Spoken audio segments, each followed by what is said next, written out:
না তুই খেয়ে নাও। কি হলো? এই ও কিন্তু বড় দাদা। নাও চিনি নাও। চিনি কত বড় জানিস? তুই দুদিনের পিচ্ছি, তো 2 বছরও হয়নি। ও কত বড় জানিস তুই? 8 বছর। আর তুই একটা পিচ্ছি বাবু। ঠিক আছে ঠিক আছে, খাবে না? কিছু মুখ দিয়েছে? ঠিক আছে, কোনো ব্যাপার না, খাওয়া লাগবে না। খেতে হবে না মা, খেতে হবে না, ছেড়ে দাও। বাদ দাও সোনা চিনি, আমার লক্ষ্মী চিনি।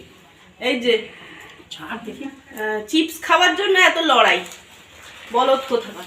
ও চিপস খাবে না? ঠিক আছে, থাক থাক থাক থাক। কামড়াবে না, ছেড়ে দে না দেখি। আসবে আসবে। ওই পা দাও মা, ওই পা দাও। ওই বাবা নাচ নাচি করবে। ওরে বাবাটা, ওরে আমার বাবাটা, ওরে বাবাটা, ওরে বাবাটা। কিছু করবে না। এই ওকে ছেড়ে দে।